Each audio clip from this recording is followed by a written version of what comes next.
हरि ओम। प्रार्थना। शांतं शाश्वतमप्रमेयमनघम् निर्वाण शांति प्रदम् ब्रह्मा शंभु फणीन्द्र सेव्यमनिशम् वेदांत वेद्यं विभुम् रामाख्यं जगदीश्वरं सुरगुरुं मायामनुष्यं हरिं वन्देऽहं करुणाकरं रघुवरं भूपालचूडामणिम् नान्यास्पृहा रघुपते हृदये स्मदीये सत्यं वदामि च भवान् अखिलान्तरात्मा भक्तिं प्रयच्छ रघुपुङ्गवनिर्भरां मे कामादिदोषरहितं कुरु मानसं च अतुलितबलधामं हेमशैलाभदेहं दनुजवनकृशानुं ज्ञानिनामग्रगण्यम् सकलगुणनिधानं वानराणामधीशं रघुपतिप्रियभक्तं वातजातं नमामि। श्रीराम जय जय राम, श्रीराम जय राम, श्रीराम जय जय राम, श्रीराम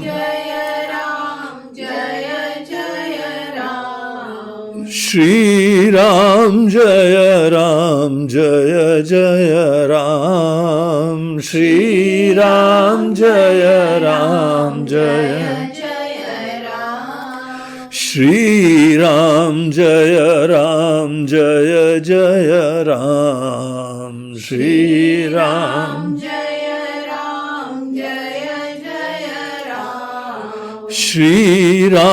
श्रीराम जय जय राम, श्रीराम जय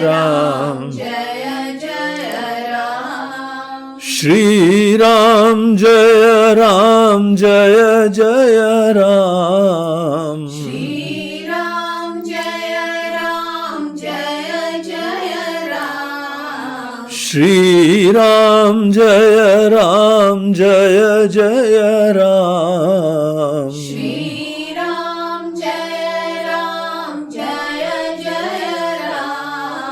श्रीराम जय जय राम, श्रीराम जय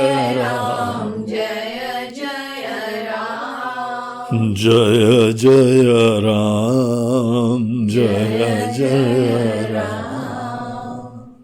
बोलो सियावर रामचंद्र की जय, पवन सुत हनुमान की जय।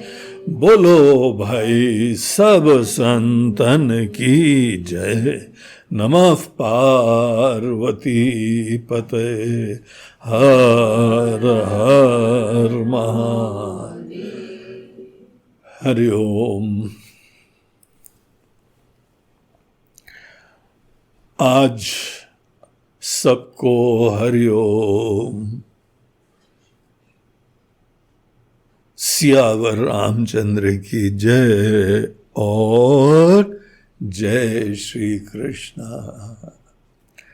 आज जो है भगवान श्री कृष्ण का आविर्भाव दिवस है। और आप सब लोग को आज के दिन की बहुत बहुत शुभकामनाएं हैं। हमारी यही भगवान से प्रार्थना है कि भगवान श्री कृष्ण आप सबके हृदय में वास करें और आपके शरीर रूपी रथ के वो ही सारथी बन जाए। अर्जुन देखो कितना स्मार्ट था, उसने बोला ये जीवन की लड़ाई में अपनी छोटी बुद्धि से जीवन का रथ चलाने से ज्यादा बुद्धिमत्ता ये है भगवान को उनसे दुनिया भर की दूसरी चीजें नहीं, उनको मांग लो कि भगवान आप हमारे जो है रथ का सारथी बनिए, आप हमारे गाड़ी को ड्राइव करिए, दिशा दीजिए, विवेक दीजिए। अनेकों प्रकार के उथल पुथल आते हैं, धर्म संकट आते हैं और अर्जुन की तरह हम लोग भी डाउन हो जाते हैं, डिप्रेस्ड हो जाते हैं। अगर भगवान श्री कृष्ण को आपने सारथी बना लिया, और मतलब पता है सारथी बनाने का, उनका ज्ञान अपनी बुद्धि में लेना, वो सारथी बन गए। तो इसीलिए उसके लिए आपको जो है वो गीता पढ़नी पड़ेगी। हम आपको एक और शॉर्टकट बता दें, गीता संस्कृत में पूरी नहीं, एक दूसरा तरीका है। हनुमान जी का चरित्र गीता के दर्शन को जो जीता है उसका ही प्रतीक होता है। हनुमान जी है गीता इन एक्शन। अगर हमने गीता के दर्शन को अपने हृदय में हृदयान्वित कर लिया तो आपको गीता के दर्शन की सुगंध आने लगेगी। हाँ, इतना डिटेल में हम केवल किसी के पात्र को देख के नहीं समझ पाएंगे, अगर आपको प्रेरणा हो जाएगी। अगर गीता का दर्शन ऐसा व्यक्ति को बनाता है तो राम राम के साथ जय श्री कृष्ण भी। आप सब लोगों को जय श्री कृष्ण। तो वो हमारे जीवन की कहानी चालू हो जाएगी। ये हमारी धरोहर है, और ये बोलना कि हमारी धरोहर है ये थोड़ी संकुचिता हो जाती है, ये सांप्रदायिक बात हो जाती है। हम तो ये कहेंगे कि ये विश्व की धरोहर है। जो विश्व के लोग गीता को नहीं पढ़ते हैं वो बेचारे कितने बड़े ज्ञान से वंचित होते हैं, उनको कल्पना तक नहीं है। विश्व की धरोहर, इसीलिए पूरे विश्व के विद्वान, फिलोसोफर, दार्शनिक लोग इसके ऊपर उन्होंने टीका टिप्पणी करी है और प्रेरणा देते हैं सबको, पढ़ लो, इसलिए गीता पढ़ लो, उसलिए गीता पढ़। एक ने तो बढ़िया गीत ही लिख दिया, इसलिए गीता पढ़ लो। अब दूसरे हमको प्रेरणा देने वाले बहुत दे गए, अब तो श्री गणेश कर ही दो, है ना। ये जन्माष्टमी को ये संकल्प ले लो। शुरुआत में हनुमान जी का पूरा चरित्र हम पढ़ेंगे, पाठ नहीं करेंगे। केवल हनुमान जी का सुंदरकांड का पाठ कर ले, गुरु जी निपटा देते हैं हम लोग। सुंदरकांड का पाठ हम जो है, अच्छा कितनी देर में निपटाते हो? जब हम ये सुंदरकांड का प्रवचन देने जा रहे थे तो हमने YouTube खोला, हम बोला देखें कितनी सारी ट्यून है इसकी, क्योंकि ट्यून के हमारे मामले में हम थोड़े 19 पढ़ते हैं, हमको इसीलिए दुनिया भर की ट्यून देखनी पड़ती। तो बहुत सारी भिन्न भिन्न ट्यून दिखाई पड़ी, और वहाँ पे एक चैंटिंग हमने देखी, उन्होंने टाइटल दे रखा था सुंदरकांड इन 15 मिनट्स। मैं बोला ओ गॉड, ये तो हमारी सुपर फास्ट एक्सप्रेस है, राजधानी एक्सप्रेस है भाई ये तो। इसी चक्कर में हमने उनका सुना, और वो ऐसे सुंदरकांड पढ़ रहे थे जैसे बचपन में हम नहाते समय हनुमान चालीसा पढ़ते थे। जय हनुमान ज्ञान गुसार, जय कपीश्वर से and the speed was directly proportional to the temperature of water. बहुत ठंडा होता था तो और स्पीड बढ़ जाती थी। ऐसे सुंदरकांड पढ़ रहे थे। सुंदरकांड का पाठ तो कर लिया भैया, लेकिन सुंदरकांड रूपी कैप्सूल में कौन सा ज्ञान भरा हुआ है, कौन सी मिठाई भरी हुई है, वो टेस्ट करी कि नहीं करी? तो इसके अंदर बहुत मिठास भरी हुई है। और ये जीते जागते ज्ञानी नाम अग्रगण्यम, हनुमान जी ज्ञानियों में सर्वश्रेष्ठ है, महान है। और वानर शरीर है। वानर शरीर इसीलिए बताया क्योंकि हम सबका मन वानर है कि नहीं? नहीं नहीं महाराज जी, हमारा तो इंसान का मन है, आपका होगा बंदर का मन। जब जब करते हो तो मन भागता है ना, एक डाल से दूसरी डाल। हाँ ये बात है, जब करने के समय, मेडिटेशन करने के समय बहुत भागता है, तब मन का असली चरित्र पता लगता है। उस समय हमारी बात याद करना, तत्वमसि। वही वानर हो तुम। ऊपर से भले यहां पे दूसरा शक्ल दिखाई पड़ रही है, अंदर से वानर हो। लेकिन द गुड न्यूज इज, ये वानर हनुमान जी बन सकता है। कैसे जो है बनता है, वो ही गीता का दर्शन होता है। इसीलिए अपने मन रूपी बंदर को हनुमान जी जैसा परम भक्त और परम ज्ञानी बनाना है, शक्तिशाली, निडर, निश्चिंत। अब तो गीता पढ़ो भाई, तो गीता पढ़ लेना। चलो ठीक है, आज की शुभकामना देने के बाद भगवान श्री कृष्ण के आज आविर्भाव पर्व पे, उनके हैप्पी बर्थडे के दिन आप सबको भी हैप्पी बर्थडे। आपके भगवान का जन्मदिन है भाई। तो इस तरीके से रात को हम लोग यहाँ पर आश्रम में तो मनाते ही हैं। आप लोग भी अपने घर में जरूर भगवान श्री कृष्ण की मूर्ति रखिए, फोटो रखिए, और बढ़िया सा शाम को कम से कम व्रत कर लेना, फलाहार। और फलाहार कर लो, मिठाई विठाई बना लो, लेकिन 12 बजे के बाद खाना है। तो इस तरीके से सब लोगों को जो है वो संस्कार दीजिए, ये वातावरण बनाइए, अपनी आस्थाएं भी दृढ़ करिए। सुंदरकांड में हम लोगों की कथा बहुत ही एक इंटरेस्टिंग मोड़ पे पहुंची हुई थी। वैसे सुंदरकांड की तो हर जो है ना, हर दोहे के बाद जो सेक्शन आता है ना, बस गोस्वामी तुलसीदास जी ये जो बिल्कुल अद्भुत एक राइटर थे, कवि थे, ज्ञानी थे, भक्त थे, क्या क्या नहीं थे। साहित्यकार बनना बहुत मुश्किल होता है। किसी को पत्र लिखना कितना मुश्किल होता है भैया। किसी को मैसेज लिखना, पत्र लिखना, उसी में आदमी का चरित्र पता लग जाता है, ज्ञान पता लग जाता है, संवेदना पता लग जाती है। पूरा ग्रंथ रामचरित्र मानस, राम जी के चरित्र का, उनके चरित्र का, रामचरित मतलब चरित्र, उसका पूरा ये मानसरोवर है। बड़ा डेयरिंग का काम है भाई।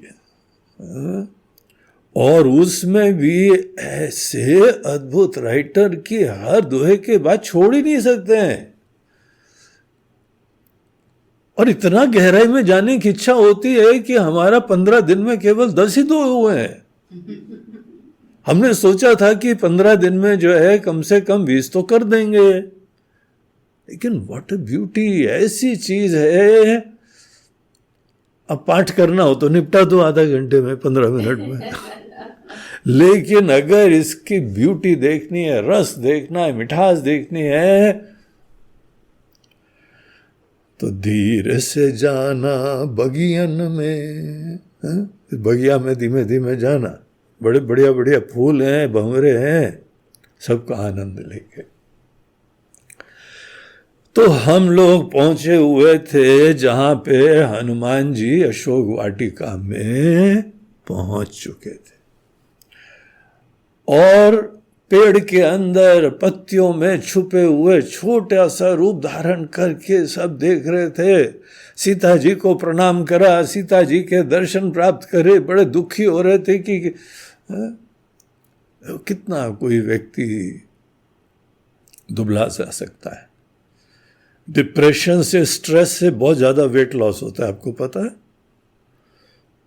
अगर कोई बहुत मोटे हो रहे हैं तो उनको कोई प्रॉब्लम नहीं आ रहा है उन्होंने लाइफ को ओवर सिक्योर करा हुआ है।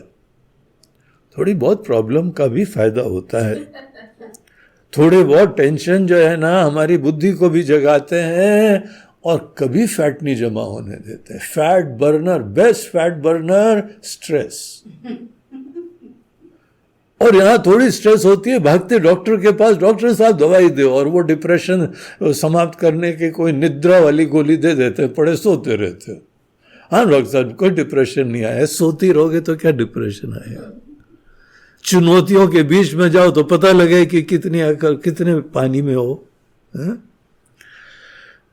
लेकिन कोई चुनौतियां हो, समस्या हो, आदमी को सोचने समझने की, केवल हाथ पैर चलाने से एनर्जी बर्न नहीं होती है। कैलोरी बर्न करना हो तो केवल जिम में जाओ, उतने से नहीं होता है। हमारे मन के अंदर जो वृत्तियों का प्रवाह है, जो चिंतन होता है ना, और चिंतन में हमारी गाड़ी कितनी तेजी से भागती है। सोचो, जितनी तेजी से गाड़ी भागती है उतना पेट्रोल लगता है। हमको कहीं जाना होता है तो हम पहले देखते हैं गाड़ी में पेट्रोल कितना है। और आजकल की गाड़ियां बड़ी अच्छी हैं, वो बता देती हैं कि इतने किलोमीटर जाओगे बस। मन हमारा कैसा भागता इधर उधर। अगर कोई बोले कि हमको कोई प्रॉब्लम नहीं है, मतलब तुम कोई चुनौती नहीं लेते हो, कोई क्रिएटिव प्रोजेक्ट नहीं लेते हो, कोई दिमाग को जगाने का तुम कोई प्रयास ही नहीं करते हो। सीता जी ऐसी भयंकर परिस्थिति, और भगवान भी बहुत स्मार्ट हैं। कितना भी बच के रहो, एक आध ऐसी सिचुएशन देंगे कि नानी याद आ जाएगी, बल्कि नाना जी भी आ जाएंगे लोग कहते हैं नानी याद आ गई, लेकिन ज्यादा प्रॉब्लम होता है तो नाना जी याद आते हैं।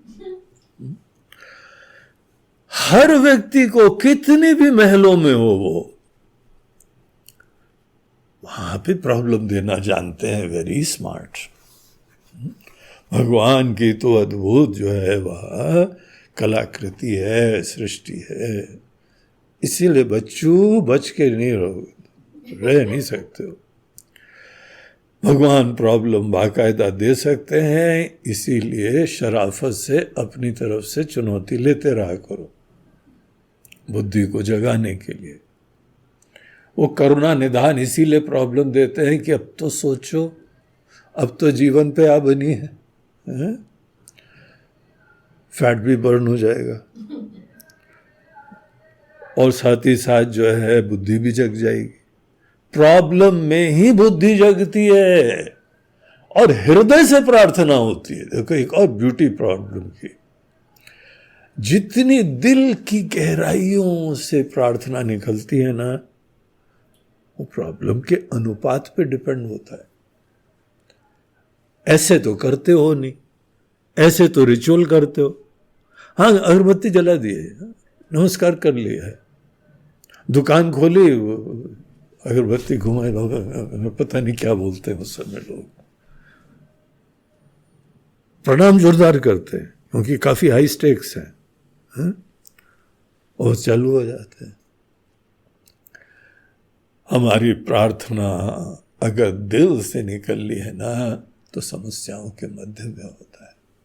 समस्याओं को बहुत बड़ा आशीर्वाद देखो। ओवर प्रोटेक्टेड लाइफ स्वास्थ्य के लिए हानिकारक है, व्यक्तित्व निर्माण के लिए तो ज्यादा हानिकारक है।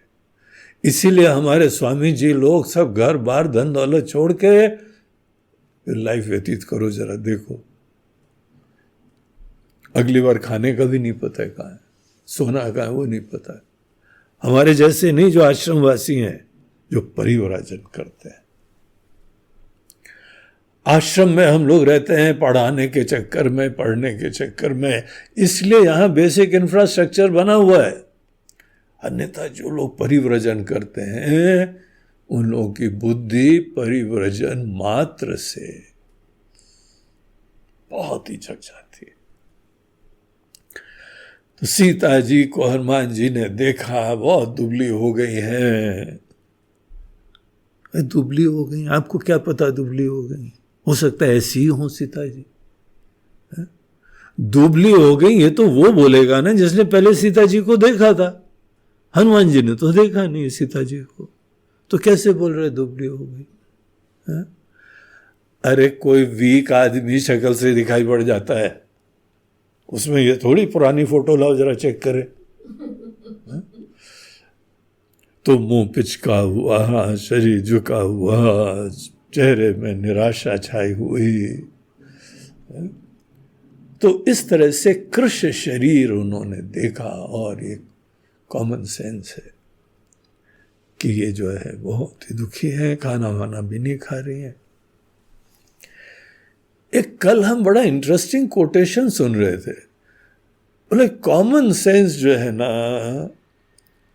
वो अच्छा है कि बुरा है? तो एक सज्जन ने बोला common sense is very dangerous. बोला क्यों? बोलते अगर जिसको हो ना वो बाकी चारों तरफ देखता, किसी के है ही नहीं। जब दूसरों में कॉमन सेंस भी नहीं दिखाई पड़ता है तो बड़ी पीड़ा होती है। एक समझता क्यों नहीं?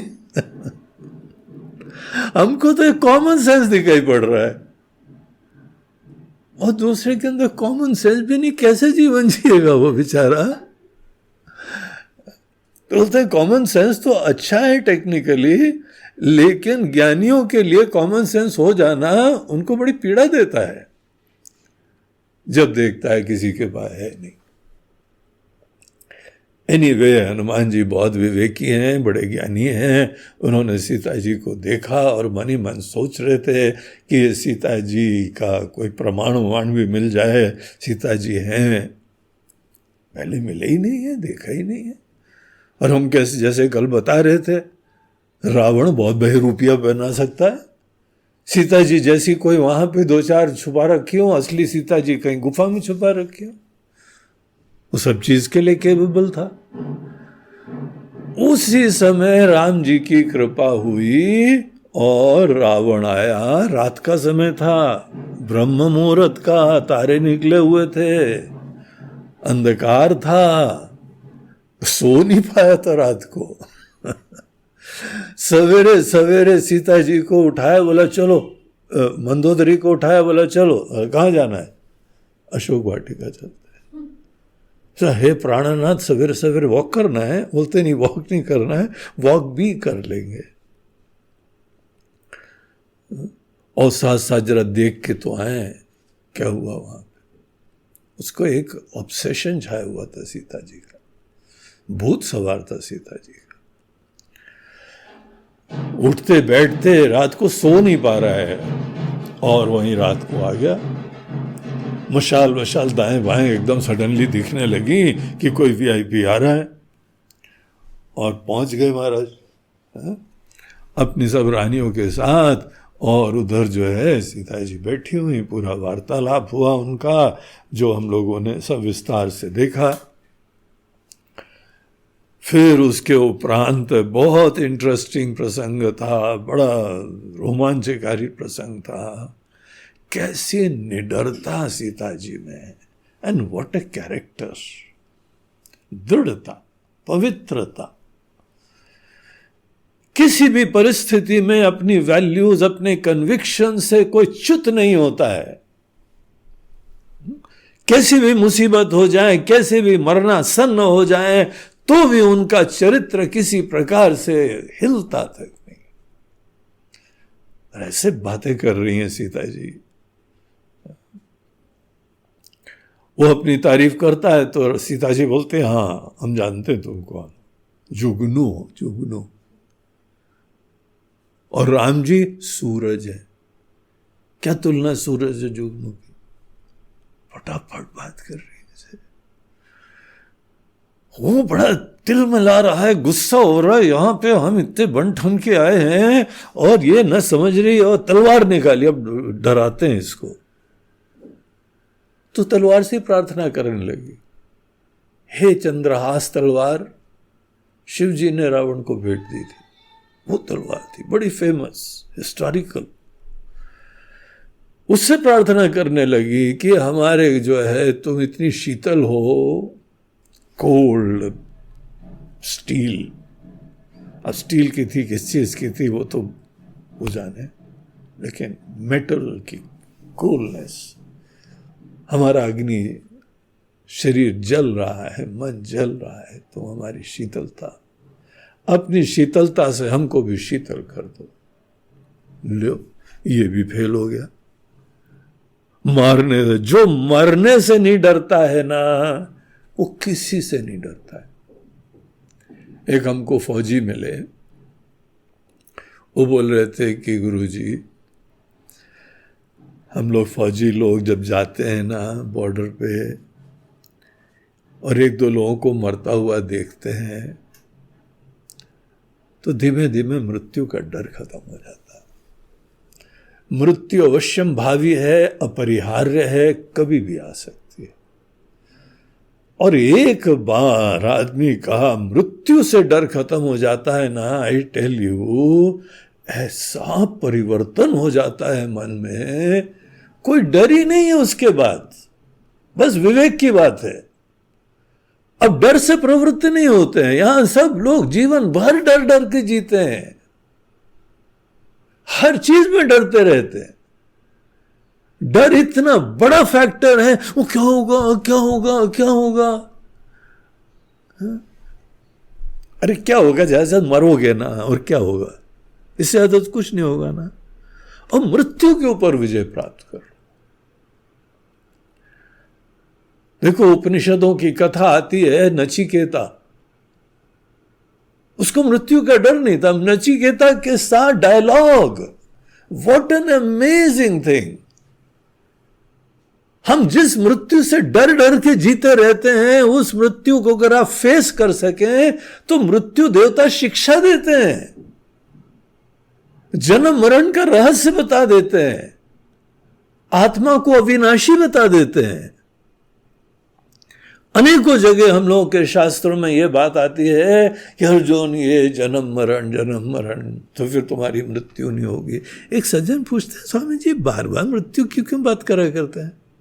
क्या बहुत लोग डरा करते थे मृत्यु से? बोला मृत्यु से डरते नहीं थे, मृत्यु को एक बार समझ के जीवन भर निडर हो जाते थे। और इतने सारे लोग मर गए, कोरोना में इतने मर गए, कितने मरे? आज का कितना टैली है? आज का इतने लाख। हाय राम, हाय सीता जी, हाय राम जी, हाय हनुमान जी, हाय शिव जी, हाय हाय हाय हाय।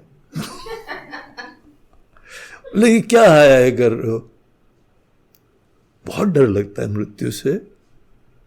नहीं, after all life is an opportunity, वो मिस हो गई। अरे वो उनको सोचना चाहिए ना, सोचना चाहिए सबको। अगर तुम सही में मदद करना चाहते हो तो सबको मृत्यु का डर खत्म करवाओ, तुम्हारा यह हाय हाय बंद हो जाएगा। माथा बच्ची, माथा ही फोड़ते रहते हो, माथा फोड़ते फोड़ते गंजे हो चुके हो तो भी माथा नहीं फोड़ना बंद करते हो। हा? अगर सही में केयर करते हो तो उनको मृत्यु का रहस्य बता दो। ऐसा रहस्य बताना, ये नहीं एक दिन मरोगे, प्राण निकल रहे होंगे, यहां पे जो है मुसीबत हो जाएगी, ये मृत्यु का रहस्य नहीं है। मृत्यु का रहस्य खुद भी समझो और दूसरों को समझा दो। देखा करो मृत्यु, किसी की अंतिम यात्रा में जाओ, देखो कैसा शरीर भी नश्वर है, सभी को होना है एक दिन, जाने ही जाना है। लेकिन उससे पहले हम एक बार मरो ना, पल पल क्या मरते रहते हो, एक बार स्टाइल से मरना।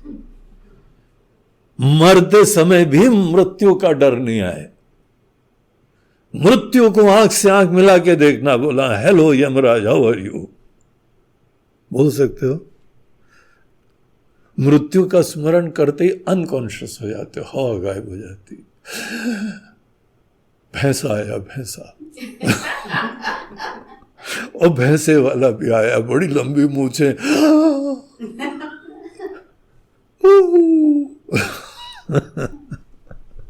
सब होश आवाज गायब।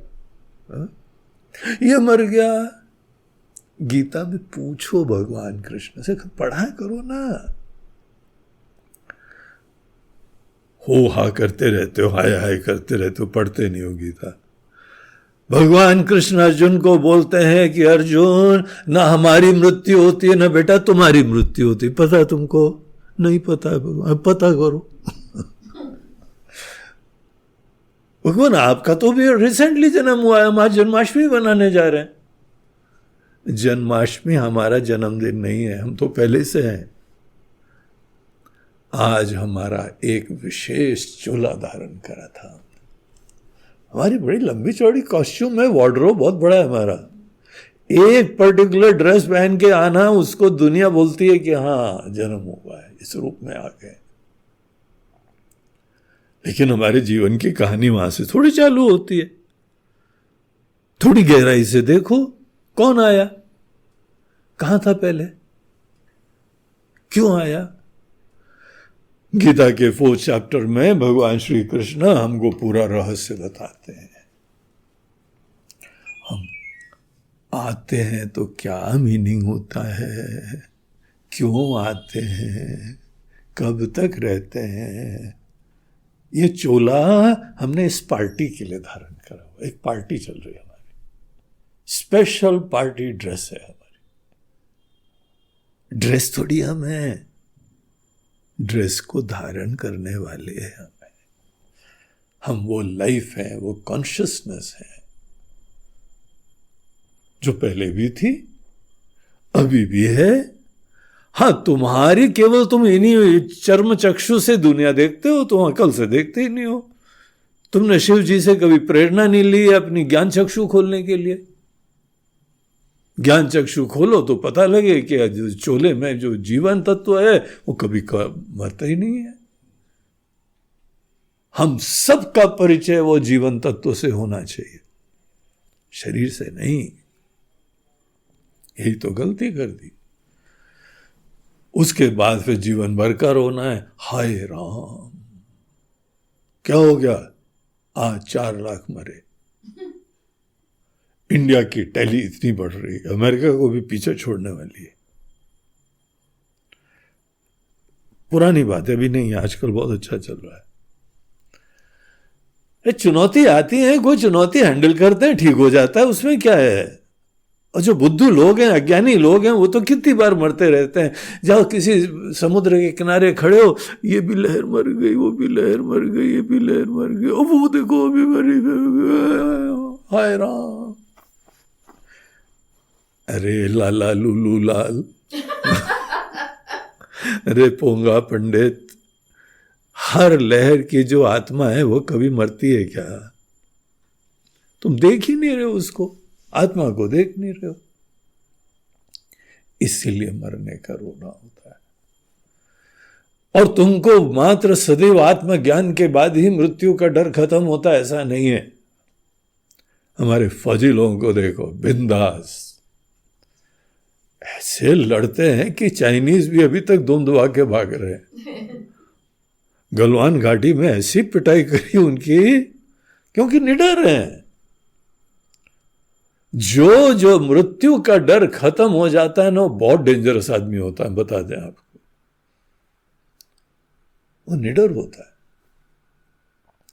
मृत्यु का डर हमको डरपोक बनाता है, पल पल मरते रहते हैं। सीता जी को कोई मृत्यु का डर नहीं था, इसीलिए रावण तलवार लेके खड़ा हुआ। रावण, उसको छोटा मत समझना, क्या होता है रावण। देवता लोग थर थर कांपते थे, क्योंकि अज्ञानी है। देवता लोग, पुण्यात्मा, अच्छे लोग होते हैं, लेकिन वे तत्व का ज्ञान नहीं होता। वो कांपते हैं, सीता जी देखो कैसे निडर होते, तुमको मार दूंगा, हे तलवार जल्दी मारो। हम बहुत ही जो है वो चिंता में, शोक में जले जा रहे हैं, तो हमको शीतलता प्रदान करो। रावण झुंझलाहट में बोलता क्या करे इसका, न प्रलोभन काम दे रहा है, मंदोदरी को दासी भी ऑफर कर दिया उसके सामने ही, हमारी पत्नी जो अभी एग्जिस्टिंग है तुम्हारी दासी बनेगी। कुछ नहीं फर्क पड़ रहा था। तो ऑर्डर दे के गया, वैसे मारने दौड़ा था, फिर वहां पे जो है मंदोदरी ने रोका, बोला कि नहीं ऐसा नहीं, निहत थी, कोई महिला बैठी हुई है, क्या सब कहेंगे रावण मार के आ रहा है, तुम्हारी तारीफ होगी क्या? है? तो ऐसा मत करो। तो उन्होंने जो है छोड़ा, समझी बात, और बोला कि ठीक है 1 महीने का टाइम देते हैं, 1 महीने में इसको तुम लोग जिस प्रकार से समझाना है समझाओ, जो दंड देना है, शरीर छूना नहीं किसी को, बस मानसिक दंड दो, प्रताड़ना दो। तो वो चला जाता है। जब रावण जाता है ऑर्डर पास करके, फिर देखिए 10वें दोहे के बाद हम लोग पढ़ते हैं, फिर देखते हैं यहाँ पे क्या होता है।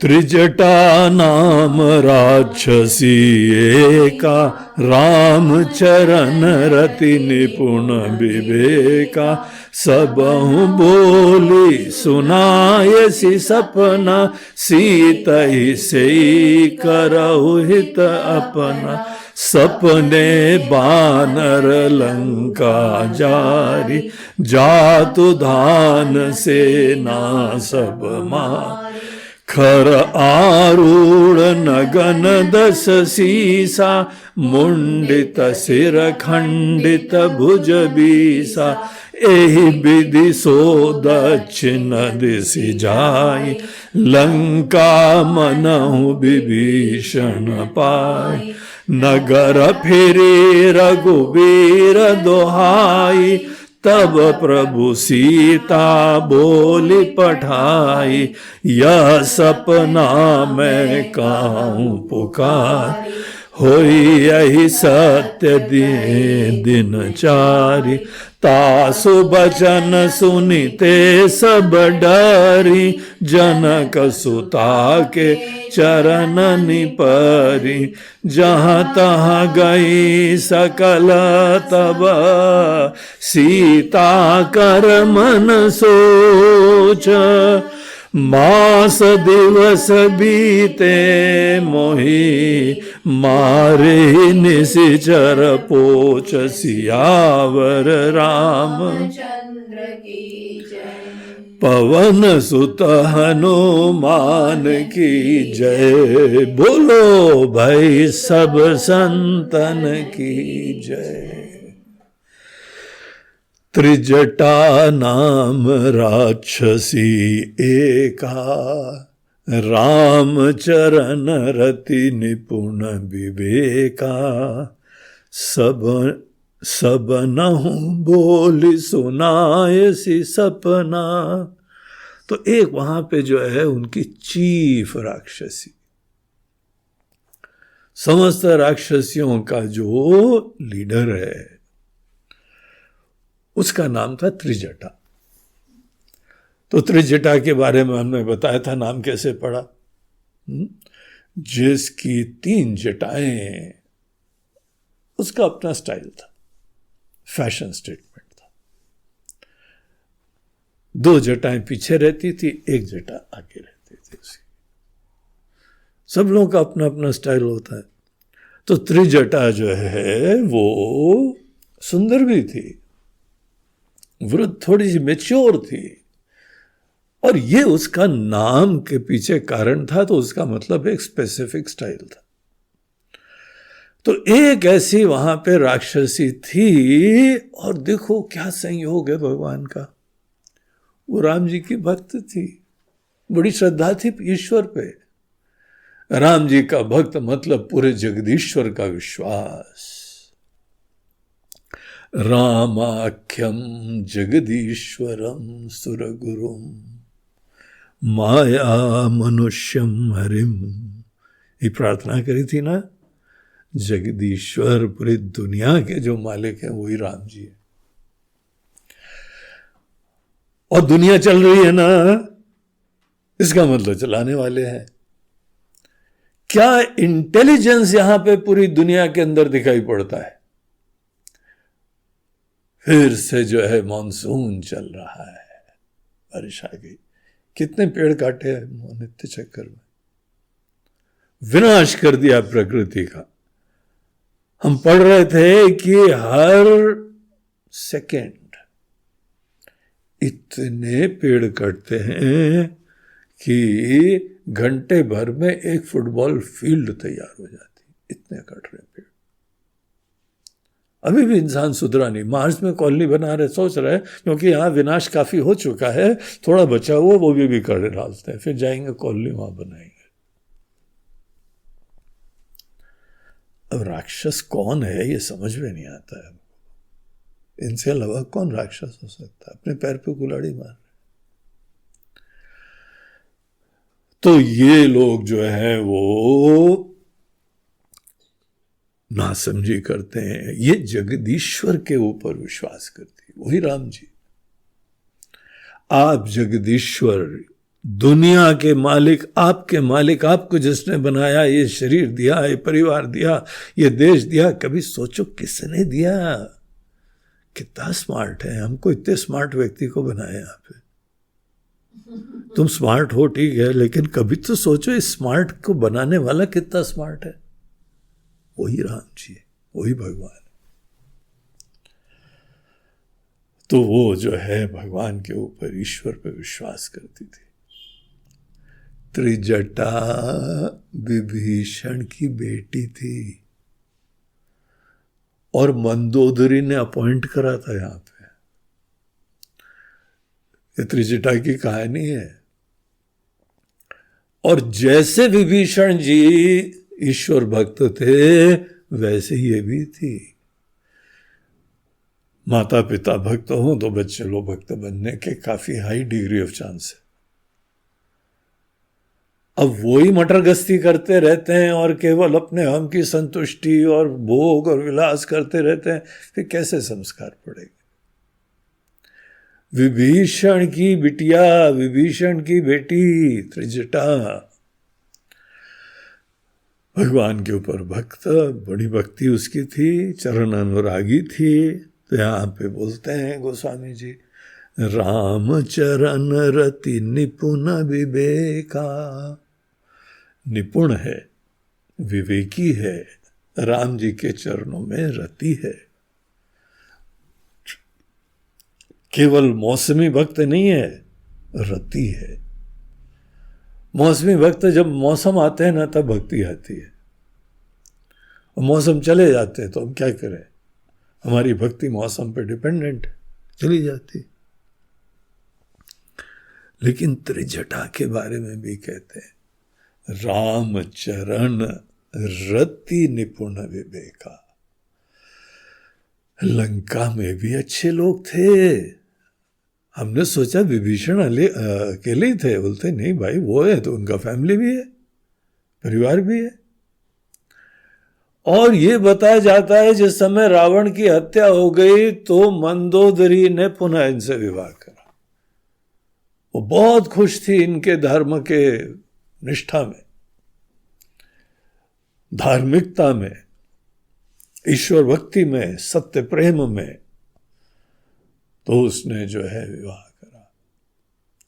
वास्तविक किसी का जो है हृदय में ईश्वर भक्ति हो। पूरी दुनिया में ईश्वर भक्ति बहुत है। धर्म अनेकों होंगे, लेकिन भक्ति तो है ना भगवान के प्रति। तो इस्लाम हो वो भी भगवत भक्त हैं, क्रिश्चियनिटी हो वो भी भगवत भक्त हैं, बौद्ध हो, जैन हो, सब एक अदृष्ट सत्ता, दिव्य सत्ता को मानने वाले, क्योंकि ये कॉमन सेंस है। अब ये अलग बात है, कॉमन सेंस रेयर हो गई बहुत। तो हर लोग मानते हैं, बस फर्क एक ये है, सब लोग भगवान को इतना बड़ा नहीं समझते हैं जितना वेदांत में बताया जाता है। सबके भगवान बड़े संकुचित हैं, छोटे हैं, एक ही रूप में है, बस वही है। इस रूप में धारण करने से पहले उनकी हिस्ट्री जीरो। इसीलिए जब एक बार अभिव्यक्त हो गए तो उन्हीं को पकड़े रहते हैं। और यहां पे ईश्वर की अभिव्यक्ति से पूर्व जो सत्ता है उसकी भी चर्चा होती है। और एक अभिव्यक्ति मात्र ही अगर महान है तो हम सब तो जो है कचरा है, कचरूमल। तुम ये मुंह मसूर की दाल, तुम कहां ईश्वर के आसपास हो। हम एक दिन खाना खा रहे थे, उस दिन मसूर की दाल बनी थी, तो हम देख रहे थे, बोले इस मसूर की दाल के ऊपर क्यों लांछनाएं लगाते हैं, अच्छी तो दिख रही है, टेस्टी भी बनाई हुई है।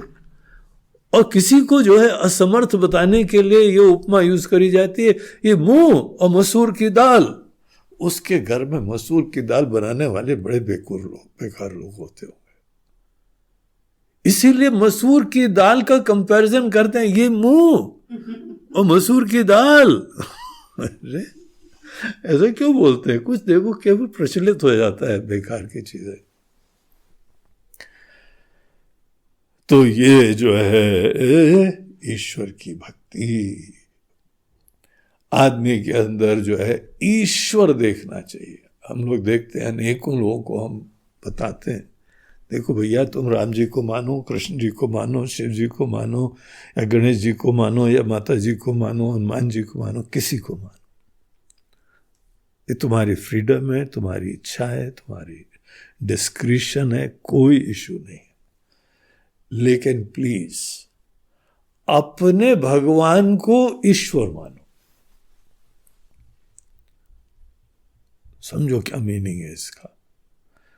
अपने भगवान को इतना बड़ा करो कि वो दुनिया के मालिक हो जाए। केवल एक शरीर मात्र में अभिव्यक्ति नहीं है। बहूनि में व्यतीतानि जन्मानि तव चार्जुना। अच्छा, कितनी बार चोला धारण करा। राम जी का जब जन्म हुआ ना, तो वहां पे लाइन आती है, भय प्रगट कृपाला दीन दयाला। वो प्रकट हुए, उनका एग्जिस्टेंस चालू नहीं हुआ है, उनका प्राकट्य हुआ है। द अनमैनिफेस्ट गॉड मैनिफेस्टेड, उसको जन्म बोलते हैं। तो कहानी केवल मैनिफेस्टेशन से चालू थोड़ी होती है। हाँ, मैनिफेस्टेशन, भगवान की अभिव्यक्ति बहुत बड़ा आशीर्वाद है, जो केवल ज्ञान चक्षु से देखे जा सकते थे, आज चर्म चक्षु से भी देखे जा सकते हैं। जब भगवान व्यक्त होते हैं तो इंद्रिय ग्राह्य हो जाते हैं। ये ब्यूटी होती है अवतार की। और ये बच्चों के लिए होते हैं, जो आंख से ही देख के मानते हैं, जो किसी चीज का अस्तित्व केवल अपने प्रत्यक्ष अनुभूति के बाद ही स्वीकार करते हैं, उनको हम लोग कहते हैं कि इनकी अभी ज्ञान चक्षु नहीं खुली है, ये केवल आंख से देखते हैं। और आंख से जो है वो आविर्भाव के पूर्व वाली अवस्था दिखाई नहीं पड़ती, इसीलिए मानते ही नहीं है। दुनिया भर में लोग भगवान को तो मानते हैं, लेकिन एक ही के साथ स्टिक ऑन करते हैं। ये भगवान को छोटा बनाना होता है भाई, और लड़ाई झगड़े की जड़ होती है।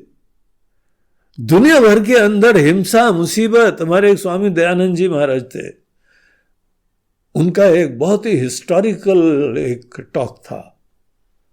उन्होंने पोप को भी, जिस समय वो बने थे, उनको एक लेटर लिखा था जो हर जगह पब्लिश हुआ। उन्होंने ये बताया कि कन्वर्जन इज वायलेंस।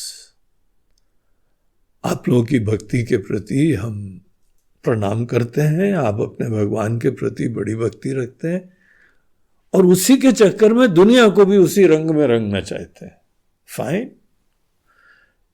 लेकिन आप समझते हैं कि एक ही अभिव्यक्त रूप में ईश्वर की स्वीकृति ये आपको दूसरे रूप में स्वीकृति करने नहीं देती है। कितना सुंदर हो, ज्ञानी हो, महान हो, लेकिन ये वाला थोड़ी रूप है, इसीलिए वो परायापना हो जाता है। और जो पराया हो जाता है, एक अपना हो जाता है, तो हिंसा की जड़ होती है।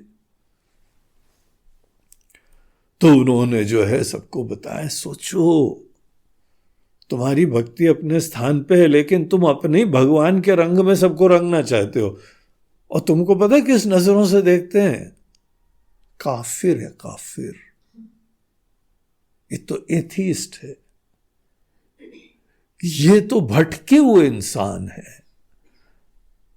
उनकी मस्जिदों में, उनके चर्चों में ये उनको ज्ञान दिया जाता है। वो तो है बेचारे बच्चे, अज्ञानी है। उनका तो अस्तित्व तो भगवान का मैनिफेस्टेशन के बाद ही चालू होता है, उससे पहले देयर वाज नो गॉड, या there was God in heaven, जो कि यहां पे कुछ नहीं कर सकते हैं।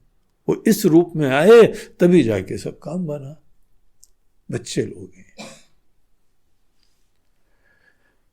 तो ईश्वर को इस तरीके से जो मानते हैं वो ना समझ लोग हैं। विभीषण जी के पास हनुमान जी गए, वो जगदीश्वर का अस्तित्व मानते हैं।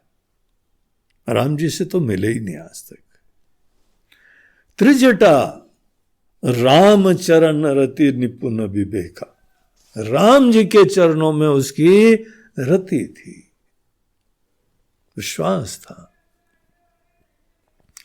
राम जी के चरणों के प्रति विनम्रता। चरण जो है ना, ईश्वर की महिमा जान के आपकी जब नजरें झुक जाए ना, तो मात्र चरण दिखाई पड़ते हैं।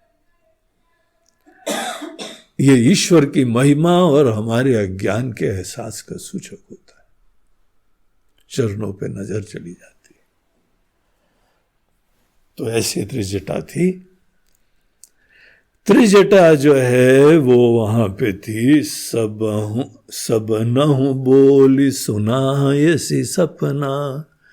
जब अनेकों राक्षसी लोग सीता जी को रावण के ऑर्डर पर, रावण ने ऑर्डर दिया था 1 महीने का टाइम है, इनको मारेंगे, तुमको मारेंगे, अगर 1 महीने में बात नहीं मनवाई तो तुम्हारी भी खैर नहीं। समझ रहे हो हम क्या बोल रहे हैं? समझ लो अच्छी तरीके से। अब बेचारी बेटी डर गई और अपने अपने जो भी स्वभाव अनुसार जैसे जैसे उनको तनाव दे सकती थी, पीड़ा दे सकती थी, दे रही थी सब। उस समय त्रिजटा ने जब सब लोगों ने देना चालू करा तो बोला, एक मिनट इधर आओ। सब नहु बोली सुनाए सी सपना। बोलते हैं बहुत एक महत्वपूर्ण चीज बता रहे थे। आज अर्ली मॉर्निंग का सपना, सवेरे सवेरे का सपना, ब्रह्म मुहूर्त का सपना।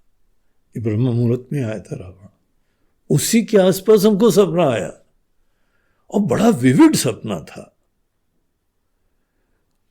नॉर्मली जो सपने होते हैं वो हमारे संस्कारों के अभिव्यक्ति होते हैं। हमारे ही सबकॉन्शियस माइंड में इंप्रेशंस पड़ जाते हैं जो पूरे कर नहीं पाए थे और करने की बड़ी ख्वाहिश थी, तो वो सपने की जड़ होती है। इसीलिए हर व्यक्ति को सपने आते हैं। नॉर्मली हमारे सब सपने हमारे किसी एक्सपीरियंस से ट्रेस करे जा सकते हैं। इनफैक्ट अनेकों मनोवैज्ञानिक आपका सपना पूछ के आपके मन की गठाने का कारण बता देते हैं। ये घटना घटित हुई थी। तो वो जो है कार्य कारण संबंध से स्पष्ट हो जाता है। लेकिन कोई कोई सपने होते हैं जो बड़े विविड होते हैं और कोई कनेक्शन नहीं दिखाई पड़ता है। कहा जाता है कि वो सपने प्रीमॉनिशंस होते हैं। प्रीमॉनिशंस बोलते हैं पूर्वाभास। हमको कोई ना कोई आभास हो जाता है कि ये घटना घटित होने वाली है। अब हमारे सपने कोई सपने थे कि हमारे पूर्वाभास थे, ये जो है ना विवेक रखना पड़ेगा, नहीं तो सभी सपनों को सच मान लोगे। आज सपना आया कि फ्रिज खोल के वहां केक रखा है, खा जाओ। उसने सपने में, उसने हाँ, अच्छा तो ठीक है, असली तो नहीं खाया, नहीं बोलता हम उठ के खा के आ गए। वो सपना प्रीमॉनिशन नहीं था, वो तुम्हारी वासना थी। हमारे मन के अंदर जिस समय केक बन रहा था उस समय खुशबू आ गई थी, सब विजुअलाइजेशन हो गया था, और रात को वही सोचते सोचते सोए थे, और जब देखा सब सो गए तो उस समय उठ के हमने खा लिया जाके। तो वो पूर्वाभास नहीं था। पूर्वाभास में तो भी खाया नहीं होता है, ये तो खा के आ गए ना। सपने कौन से पूर्वाभास के हैं, कौन से हमारे इच्छा वासना की अभिव्यक्ति है, इसका विवेक रखना पड़ता है। इन्होंने बताया कि ये सपना सवेरे का सपना, कहते हैं नॉर्मली सवेरे के सपनों का रूप कुछ और होता है। अब कई लोगों का सवेरे ही 12 बजे होता है, तो वहां पे सवेरे 6 बजे तो डीप रात का सपना होगा। उस समय तो घोर निद्रा का सपना होगा। रात को सोते हैं बेचारे सब 11-12 बजे, 11-12 बजे अर्ली बोल दिया क्या, अच्छा 2-3 बजे सोते हैं। रात को 2-3 बजे सोते हो तो तुम्हारा सवेरा कब होगा? कम से कम 8 घंटे निद्रा होनी चाहिए। तो कम से कम तुमको जो है 8-9 बजे के बाद, 10 बजे के बाद। एक को हमने फोन करा है, बोला कहाँ है बाबूजी? बोलते हैं सो रहे हैं। बोला 11 बज गए? बोलते हैं 12 बजे उठते हैं। हे राम, बाबूजी का ये हाल है तो बाकी जो है बबलू का क्या हाल होगा? घर में जो है बंटी बबलू का क्या हाल चल रहा है? वो सब बेचारे सोते रहेंगे। अच्छा लंच कितने बजे खाते हो? 4 बजे। अच्छा सभी जो है वो आजकल के आधुनिक समय से सब। गुरु जी आप लोग क्या जाने हैं, हमको अमेरिका में बात करनी होती है, यहाँ दिन है तो वहाँ रात है, तो रात को जगना पड़ता है। अब तुम जगो यार, सो, हमको क्या लेना देना, हमारा कोई इश्यू नहीं है। हमारी नींद आती है, हम जहाँ लेटे जो पड़े सो ढेर, तो हमारी नींद ऐसी है, हमको कोई इश्यू थोड़ी है। हम तो सोच रहे हैं, वो दुनिया को ऑब्जर्व कर रहे हैं, वो देख रहे हैं। क्या तुम्हारे अंदर रात सवेरे का सपना और रात का सपना, इसका विवेक है कि नहीं? हम ये सोच रहे हैं। त्रिजटा का प्रसंग विचार कर रहे हैं हम। त्रिजटा को अर्ली मॉर्निंग था। पहले के जमाने में लोगों ने सूर्य से लाइफ को सिंक्रोनाइज करा हुआ था। सूर्यास्त के बाद तब उसी समय खाना हो जाता था, और जब रात को खाना हो गया, ये लाइट के आने से बहुत मुसीबत हुई है, लाइफ चेंज हो गई है। और जो है सवेरे जल्दी सभी उठ जाते थे। देखो जब रात को थका हुआ मन होता है ना, तो उस समय वासना के अनुरूप आदमी के सपने आते हैं। और एक बार अच्छी निद्रा ले लो तो वासना से जनित सपने नहीं होते हैं। फिर वहां पे कुछ प्रेरणाएं हो जाती हैं, प्रीमॉनिशंस, पूर्वाभास। एनीवे, त्रिजटा ने सबको बुलाया, बोला तुमको हम सवेरे का सपना सुनाए। तो सब बोले अच्छा सवेरे का है, हाँ जरा बताओ भाई क्या हुआ। तो बोलते हैं कि सीत ही सही करहु हित अपना। बोलते हैं भाई बॉटम लाइन ये है, तुम लोग की भलाई के लिए बोल रहे हैं, सीता जी का तुम हित करो और अपना कल्याण करो। तो ऐसा कैसा सपना देखा? बोलते हैं रात को सपने में एक वानर देखा हमने, बहुत बड़ा, और वो वानर यहां लंका में आया है। हनुमान जी के कान खड़े हो गए, बोला अच्छा जरा हम भी ध्यान से सुने, इसका सपना क्या था। वानर तो आ गया है और इसने सपना देख लिया है। अच्छे सात्विक लोग, भक्त लोग, उनके अंदर ही प्रीमोनिशंस होते हैं, किसी के अंदर भी नहीं होते हैं। सबके अंदर थोड़ी असलियत पता लगती है। बाकियों को तो प्रेरणा होती है रात को सपना या केक खा लो, वो लड्डू रखे हैं रगड़ जाओ। रसमलाई हमने देखी थी, कल आई थी, रखे रखे तो उसकी बेइज्जती हो रही है, उसकी इज्जत करो। अब बाकियों को ऐसे सपने आते हैं, वो सपने कोई प्रीमोनिशन थोड़ी होंगे।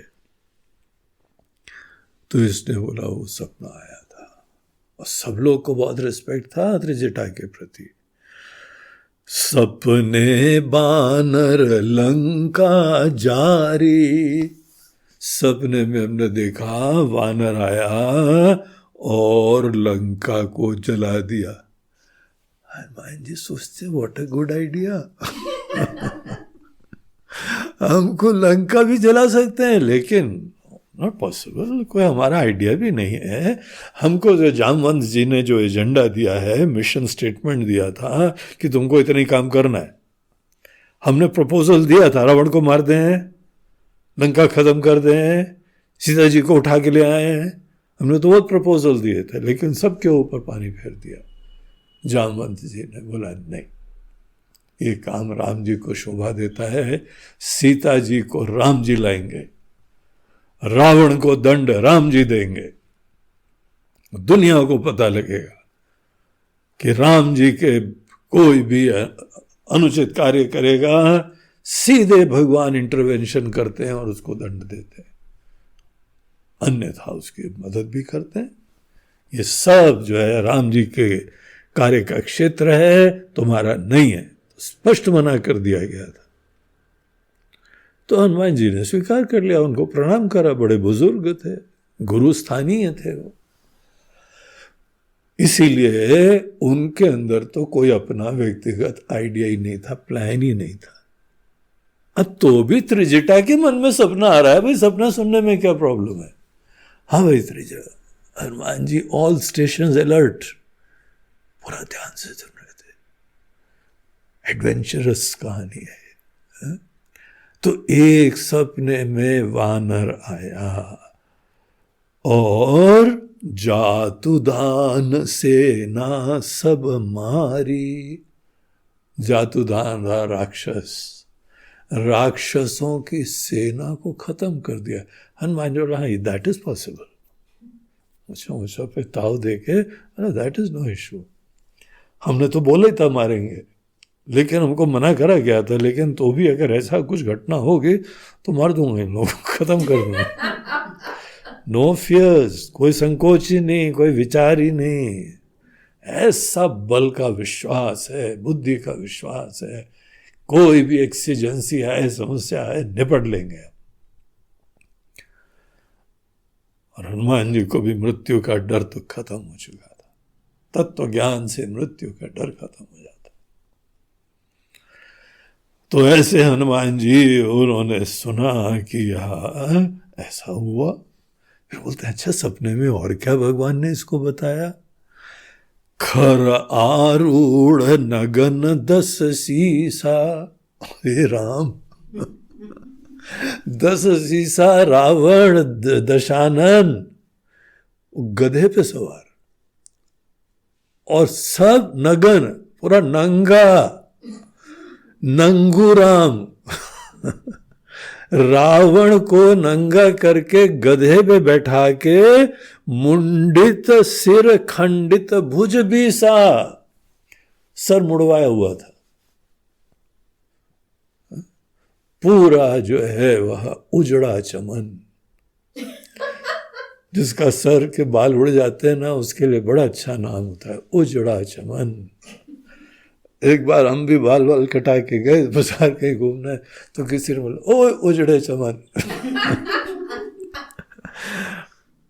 उसके अंदाज से जो है वो हमारी और समस्त सन्यासियों की प्रतिष्ठा पे काफी आन आई, लेकिन हमने भी उसको क्षमा कर दिया, क्योंकि बहुत पहलवान था वो। बोला कोई बात नहीं, बच्चा है, छोड़ देते हैं उसको। उजड़ा चमन। तो बात कही, एक पिक्चर का नाम भी हमने सुना, उजड़ा चमन। गंजू आदमी का पूरा पिक्चर थी। तो यहाँ पे जो है रावण का पूरा सिर मुड़वा के खंडित भुज 20 उनकी बाहुएं सब काटी हुई थी। तो पूरे हाथ कटे हुए, बाल मुड़ाए हुआ, पूरा कपड़े उतारे हुए और गधे पे बैठा के उनको रावण लंका की नगरी में घुमाया जा रहा था। हनुमान जी बड़ा मजा आने लगे, बड़ा बढ़िया सीरियल चल रहा है तेरा। What is the next episode? Next में क्या होता है? एहि विधि सो दक्षिण दिशि जाए। इस तरीके से दक्षिण दिशा में जा रहे हैं। दक्षिण दिशा जानते हो, यमराज जी की दिशा है।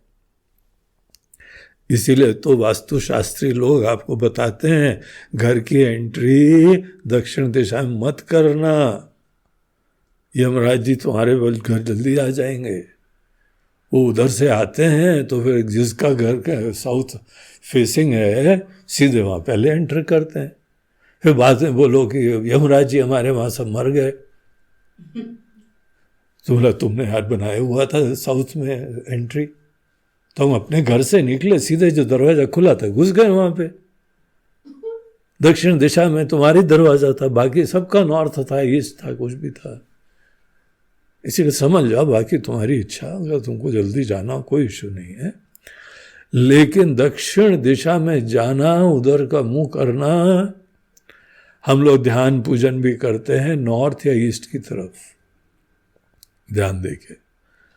दक्षिण दिशा की दिशा में अगर तुमने ज़्यादा मेडिटेशन शुरुआत में करी, बाद में किसी दिशा में भगवान को देख लेते हो ना, फिर कोई दिशा में मेडिटेट कर सकते हो।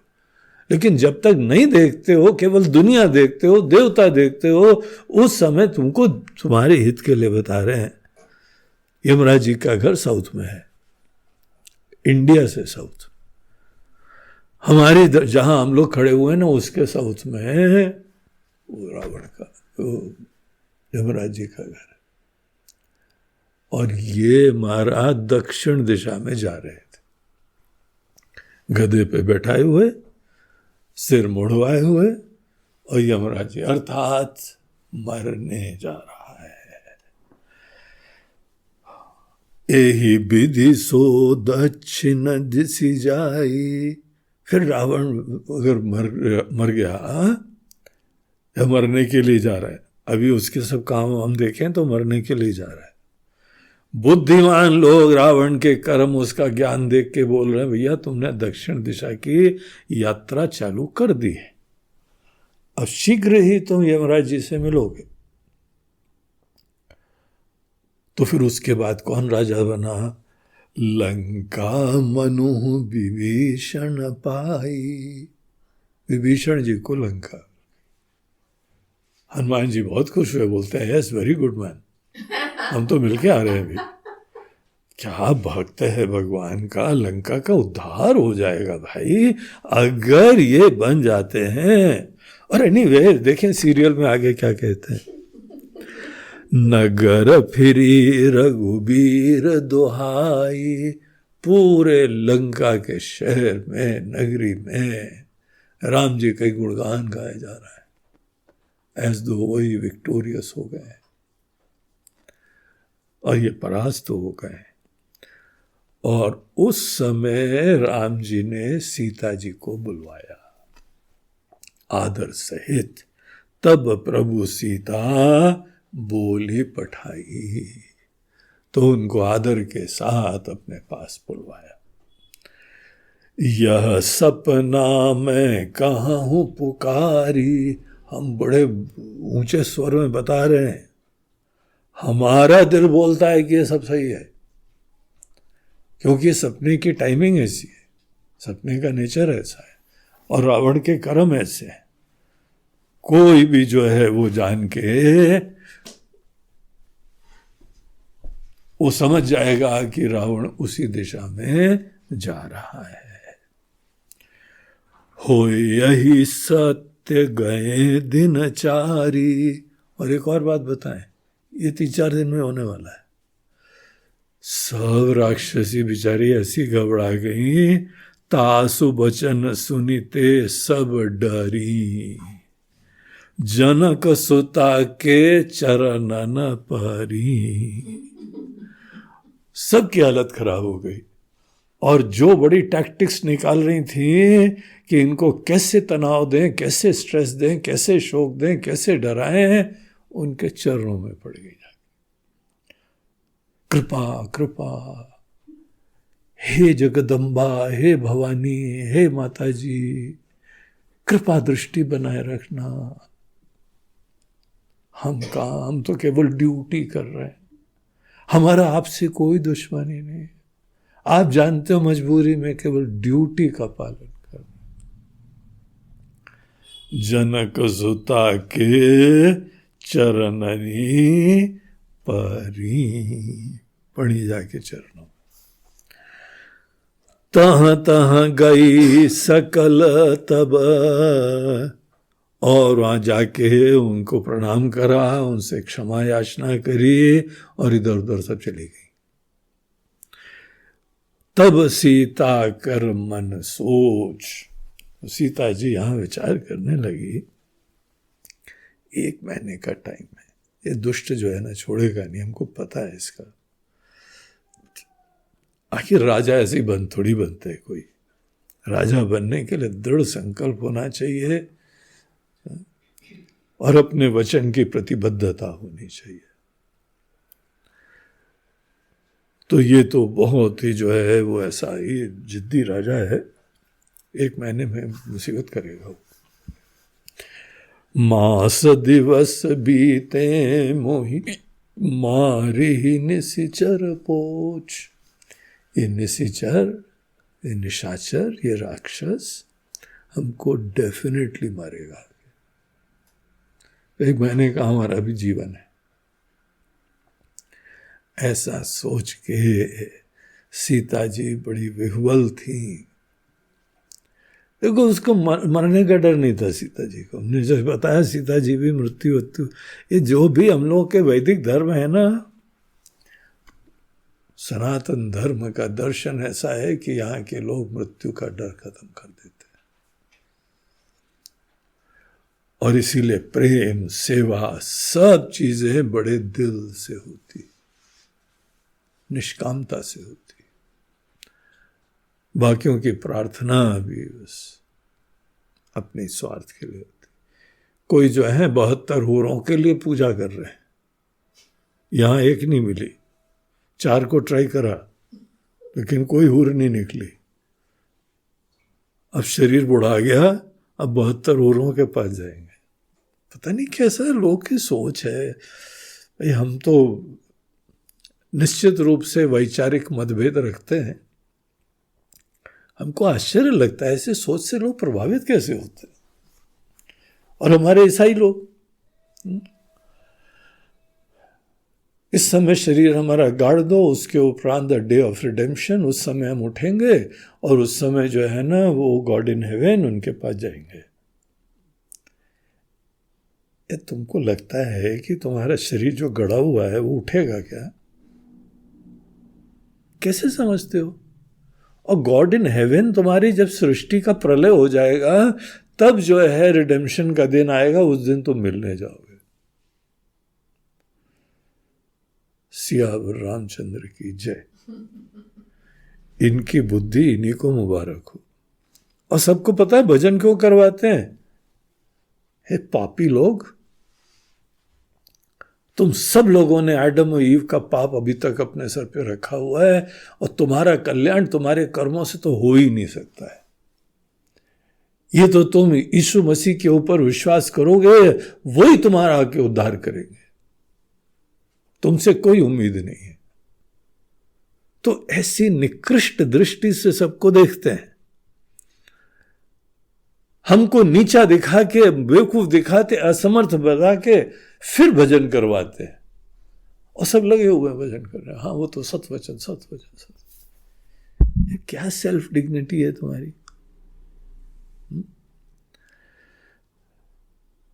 भगवान का भजन ऐसे नहीं होता है। अपने आप को दिव्य देखो, भगवान को दिव्य देखो, तब हृदय से भक्ति उत्पन्न होती है, प्यार होता है। तो यहाँ पे जो है सीता जी को अपना डर वर कुछ नहीं है, तो मृत्यु से परे हैं। रावण के सामने जो साक्षात मृत्यु खड़ी थी, ऐसे बात कर रही है जैसे कि कुछ हो ही नहीं है।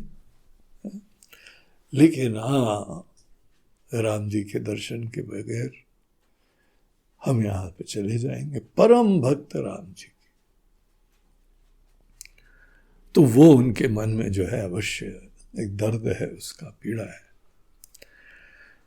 तो उन्होंने जो है जब बातें सब सुनी तो ये उनके मनस्थिति की चर्चा करती, और आगे इतना काव्यात्मक, पोएटिक, अद्भुत सी भावना मन की बताई जाती उनकी।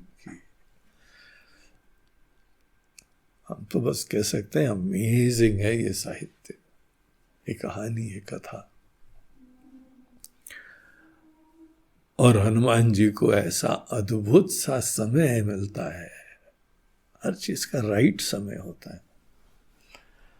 राइट समय ग्रह नक्षत्रों से नहीं होता है, राइट समय सिचुएशन देख के होता है। तो उनको राइट समय दिखाई पड़ता है। बड़ा इंटरेस्टिंग चीज है, बहुत रोमांचकारी प्रसंग है। फिर वो हम लोग कल कंटिन्यू। श्री राम जय जय राम, श्री राम जय जय राम, श्री राम जय जय राम, श्री राम श्री राम जय जय राम, श्री राम जय जय राम, श्री राम जय जय राम, श्री राम जय जय राम, श्री राम जय जय राम, श्री राम जय जय राम,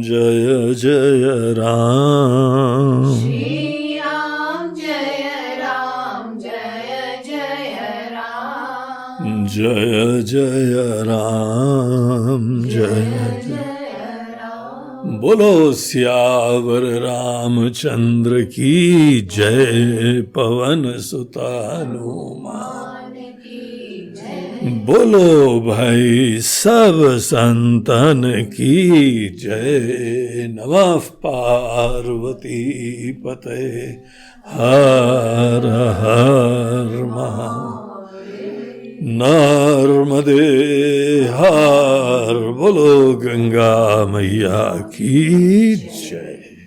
हरि ओम। आज का हम लोगों का ये प्रवचन प्रायोजित करा गया हमारे बम्बई के बहुत ही प्रिय, बड़े पुराने, बल्कि ये कहा जाए कि बम्बई में पहले हमारे भक्त परिचित अविनाश दत्ता जी। अविनाश दत्ता जी हम जब बम्बई में 1992 में जब पहला कार्यक्रम हुआ तब से जुड़े हुए हैं, और ये ऐसे व्यक्ति हैं कि एक बार जिनकी श्रद्धा प्रेम बनता है ना, इसको लाइफ लॉन्ग निभाने वालों में से। इनके प्रत्येक संबंध जीवन भर निभाते हैं, निष्ठा से, लगन से। बहुत ही हमारे लिए प्रिय हैं, बहुत सेवा करी है। इनफैक्ट हमारा वेदांत आश्रम उसके वही जो है ना, दैविक दृष्टिकोण से यही ओनर्स हैं, क्योंकि ग्रह पूजा उन्होंने करी थी। ग्रह पूजा जिस दिन होती है ना, जो करता है उसके नाम से प्रॉपर्टी देवताओं के बुक्स में रजिस्टर हो जाती है। हाँ, यहाँ पे नहीं लोकल दिखाई पड़ेगी उनका नाम, लेकिन आपको सीक्रेट बता रहे। वो और उनकी अत्यंत श्रद्धालु सेवा भावी गुणी पत्नी, अभी तो स्वर्गीय पत्नी ऋतु दत्ता जी। तो अविनाश जी और ऋतु जी इन लोगों ने ही ग्रह पूजा करी थी, प्रवेश की, और उन्हीं के आश्रम में हम लोग बैठे हुए हैं। उनके आश्रम में बैठ के आपको कथा सुना रहे हैं। इसीलिए ओरिजिनल ओनर्स को इसका पुण्य जाते ही रहता है। आज का पूरा प्रवचन उन्होंने ऋतु जी के ही स्मृति में प्रायोजित करा है। वो हमारी शिष्य थी, बहुत भक्त थी, बड़ी श्रद्धालु थी, और हमको तो लगता है उन्हीं के चक्कर में अविनाश जी भी जो है भगवान की भक्ति से युक्त हुए। वैसे वो बात वो नहीं मानेंगे, उन दोनों का आपस में चलता था। तुम शिव जी के भक्त हो, हम कृष्ण जी के भक्त हैं।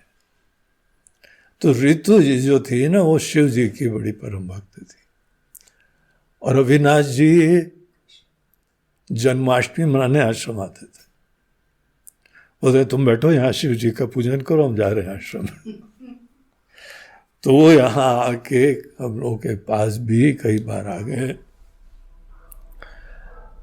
अब ऋतु जी के जाने के बाद अविनाश जी का आना एक बार ड्यू है।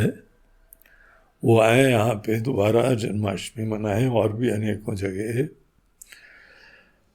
आप ही का घर है, आप ही का आश्रम है, आप ही को संभालना है भैया। हम लोग कोरोना में मुसीबत पड़े, आप ही को संभालना है, हमको थोड़ी सब करना है।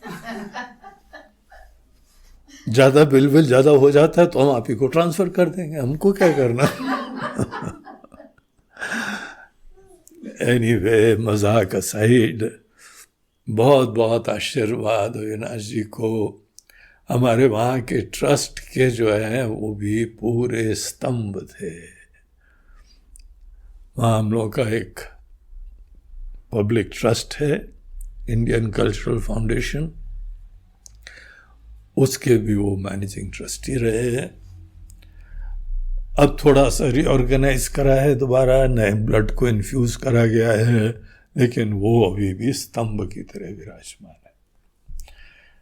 तो भले ऑर्गेनाइजेशन हो, भले व्यक्तिगत श्रद्धा हो, ज्ञान की प्रेरणा हो, सब सेवाएं हो, उनके रहते हमको बड़ा आराम है।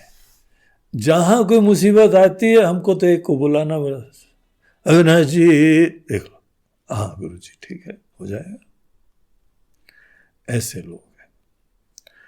बहुत ही जो है ईश्वर की असीम कृपा है, अच्छे लोग जीवन में मिले हैं, और ऐसे सेवाभावी श्रद्धालु मिले हैं।